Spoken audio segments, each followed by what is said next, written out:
اور جب عید آ گئی تو چاند ایسا الم کے دیکھتا کہ جیسے سب سے بڑا روزہ یہی تھا. الم کے ایسے دیکھتا کہ خبر ملی کہ نہیں ملی. مولانا شعیب صاحب ذرا فون تو کرو.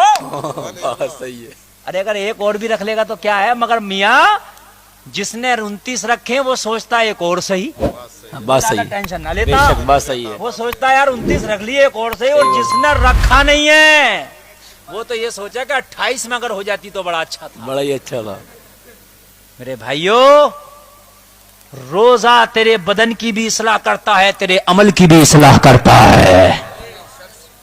بھوکا رہ کے نہیں مر سکتا ہے. ابھی ترکی میں زلزلے آئے, ایک بچہ 500 گھنٹے کے بعد نکالا گیا زندہ. تیرا روزہ تو 15-16 گھنٹے کا ہوتا ہے, وہ 500 گھنٹے کے بعد زندہ نکلا. بھوکا رہ کے نہیں مرے گا انسان, زیادہ کھا کے مر سکتا, الٹا سیدھا کھا کے مر سکتا ہے.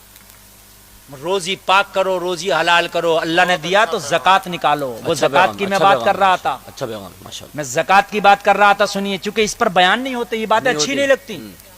اگر مولانا نے مسجد میں شراب کے خلاف تقریر کر دی تو شرابی مخالف ہو گیا, نماز پڑھنا چھوڑ دی. اور مسجد کا متولی کہہ رہا حضرت تمہیں کیا ضرورت پڑی تھی اس پر تقریر کرنے کی, اب وہ دھڑی نہ دے گا.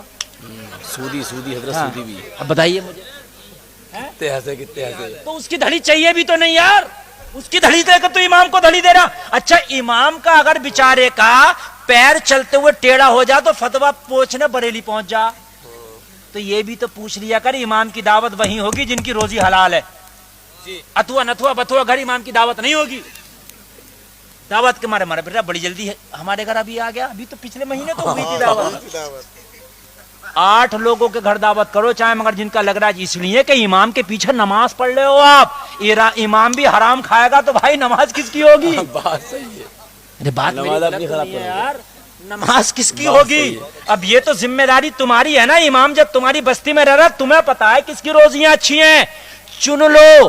چننے کے بعد میں امام کی دعوت انہی گھروں پہ ہو جن کی روزیاں وہ ہیں جو مکمل زکات نکالتے ہیں, مکمل عشرہ نکالتے ہیں. ایک میرے استاد ہیں, حضرت توجہ فرمائیں, آپ میں بتاؤں بڑی باریکی. یار تم تو سوچتے ہو سب دھان 27 شیر, نہیں چلے گا. تیرے دھان کٹے پڑے, برابر والے کے جھڑے پڑے, پولے باندھنے گیا, اس کے جھڑے ہوئے کے 2 پولے اٹھائے اور اپنے پولے باندھنے لگا. اپنے باندھنے لگا اور سوچ رہا مولانا ہم تو حرام سے بچتے ہیں, حلال کھاتے ہیں, کون سے حرام سے بچ رہا ہے؟ اس کے جو 2 پولے اٹھا کے لایا ہے, یہ جو لپیٹ رہا ہے, یہ جائیں تیرے لیے, پورے دھان تو نے اپنے ناپاک کر لیے. کہہ رہا مولانا اس سے کیا ہو گیا؟ کیسے نہیں ہو گیا؟ غوث اعظم کے ابا نے ایک سیب ہی تو کھا لیا تھا, 12 سال باغ رکھایا تھا اس کے چکر میں. اللہ اللہ, کیا بات ہے حضرت. بے شک 12 سال. برابر والے کی ہری مرچیں توڑ کر روز قیمہ بنا رہا, اور کلیئر جا کے سمجھتا میں نے تیر مار لیا. اور کلیئر والے کی زندگی سنیے, ماما نے کہہ دیا تھا جاؤ بیٹا لنگر لٹاؤ, اتنا کہا تھا, یہ نہیں کہا تھا کہ تم بھی کھاؤ. 12 سال تک کھایا ہی نہیں, لٹاتے رہے. واہ واہ واہ واہ, نعرہ تکبیر, نعرہ رسالت, مسلک اعلی حضرت عظمت صابر پاک, نعرہ تکبیر. واہ واہ واہ, ماشاءاللہ ماشاءاللہ. 10 منٹ اور ہیں بھائی میری تقریر کے, 10 منٹ اور کر دوں بیان. ہاں ماشاءاللہ, پیسوں کی طے بننے لگی تو اصل میں اشارہ ہوتا ہے. اچھا کچھ اشارے ہوتے ہیں, پیسوں کی طے بننے لگے تو سمجھ لینا تقریر کی طے بنا دو.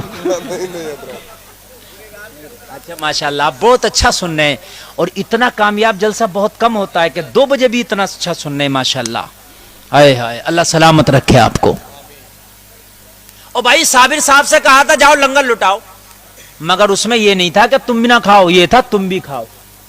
مگر تقوی بولا جب تک کھل کے نکاح نہیں کھاؤں گا, نہیں کھاؤں گا. کھل کے کہاں کھا لینا. جی اس کے اندر پوشیدہ ہے یہ کہ تم بھی کھا لینا. جی تمہارے گھر بارات آئے, تم اپنے محلے والوں سے کہہ دو بھائی اچھے سے انتظام کرنا, خوب کھلانا, تو مطلب یہ ہوتا تم بھی کھانا اور کھلانا. اور اب تو پہلے خود ہی کھا لے, ہفتے پہلے خود کھانا ہے. بارات کو مہمان کو بعد میں دیکھوں گا, پہلے خود نبٹ لوں. صحیح بتا رہا ہوں میں, پہلے خود ہی نبٹ لے. لیکن یہ صابر صاحب ہیں, 12 سال تک ماموں سے نہ پوچھنے گئے اور نہ لقمہ کھایا. ماموں نے یہ کہا کہ کھا لینا, یہ کہا لٹانا ہے. اور تو پڑوسی کی ہری مرچیں بنا کے خوب قیمہ بنا کے کھا گیا, کلیئر جا رہا, سوچ رہا کہ میں بالکل جنت اپنے. کلیئر والے کی زندگی دیکھ لے, بنا مرچوں کے کھا لیتا تو اچھا تھا. صحیح بات ہے, بے شک بنا مرچوں کے کھا لیتا تو اچھا تھا, حق ہے. لیکن بغیر اجازت کے نہ توڑا ہوتا. صحیح بات ہے. ہائے ہائے ہائے, بنا اجازت کے نہ لیا ہوتا. میرے بھائی اجازت ضروری ہے. یہ گول مال جو چل رہا ہمارے ہاں نہیں چلنا چاہیے. بغیر دعوت کے کسی کے ہوٹل میں کھانا بھی جانا جائز نہیں ہے. ایک استاد ہیں حضرت علامہ مولانا مفتی اکبر علی صاحب قبلہ, جامعہ نعیمیہ مراد آباد میں پڑھاتے ہیں. ولی الصفت آدمی ہے, اگر کسی کو زندہ ولی دیکھنا ہو تو میرے استاد کو جا کے دیکھ لے. حقیقت بتا رہا ہوں میں, زندہ ولی اگر کسی کو دیکھنا ہو اس زمانے میں تو علامہ مفتی اکبر علی صاحب قبلہ کو دیکھ لے. ایک دن میں گیا, حضرت سے ملاقات کی, میں نے دست بوسی کی, بیٹھ گیا. ایسی مسائل پہ گفتگو ہونے لگی. کہنے لگے مولانا گلفام میں تو چکر میں تو برباد ہونے پھر رہا تھا. میں نے کہا حضرت کیا ہو گیا؟ کہنے لگے ارے حضرت مولانا گلفام میں تو برباد ہونے پھر رہا تھا. ایک دن میرے دماغ میں اچانک سے بات آ گئی. میں نے کہا یا اللہ اگر میں مر جاتا اس کام سے پہلے تو میں میدان محشر میں تجھے جواب کیا دیتا. میں نے کہا حضرت کیا مسئلہ ہے؟ کہنے لگے بیٹا بات یہ ہے, ایک دن میں بیٹھا تھا, میں سوچ رہا تھا ان کی کھیتی بھی ہوتی ہے تو عشر نکالا جاتا ہے کھیتی میں. کیا نکالا جاتا؟ عشر. وآتوا حقہ یوم حصادی, کھیتی کا عشر ہے وہ 20واں حصہ علماء نے فرمایا نکلتا ہے. کہنے لگے گیہوں کا عشر نکال دیا, دھان کا, لیٹے کا, لائی کا, جو بھی فصل ہوئی نکال دیا. بولے ایک دن میں سوچنے لگا میرے گھر بھینسیاں پلتی ہیں, جو 2 بیگھے برسیم بوتا ہوں, چرئی بوتا ہوں, باجرہ بوتا ہوں, اس کا تو آج تک عشر نکالا ہی نہیں. اللہ کون نکالتا مجھے بتائیے آپ, کون نکالتا مجھے بتائیے. ہے تو یہ بھی کھیتی, اور قرآن میں یہ نکال کے گیہوں چاول کا نکالو. وآتوا حقہ یوم حصادی, اللہ فرماتا جس دن کھیتی کاٹو اس دن اس کا حق ادا کرو. تو یہ بھی تو کھیتی میں ہے. کہنے لگے میں تو چکر میں پڑ گیا یار, میں تو چرئی باجرہ برسیم یہ تو سب بوتا ہوں, میں تو نکالا نہیں اس کا. تو وہ کون نکالتا ہے؟ دھان کا نکال دیا, گیہوں کا نکال دیا, پیپرمنٹ کا نکال دیا, لیٹے لائی کا نکال دیا. کہنے لگے پھر میں نے حساب لگایا میں کب سے بھینسیں پالتا ہوں. میں نے حساب لگایا میں لگ بھگ کتنے بیگھے چارہ بوتا ہوں. مثال کے طور پہ میں ہر سال 2 بیگھہ چارہ بوتا ہوں.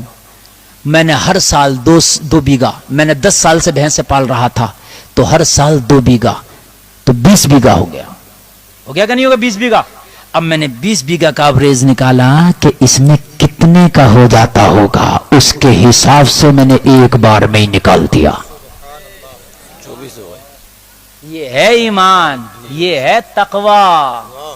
میرے بھائیوں کتنا بھی اپنے آپ کو کرتے پھرو میں فلاں خان, فلاں پٹھان, فلاں مرزا, فلاں چودھری, فلاں نمبردار, یہ سب قبر میں حسب نسب شجرے نہیں.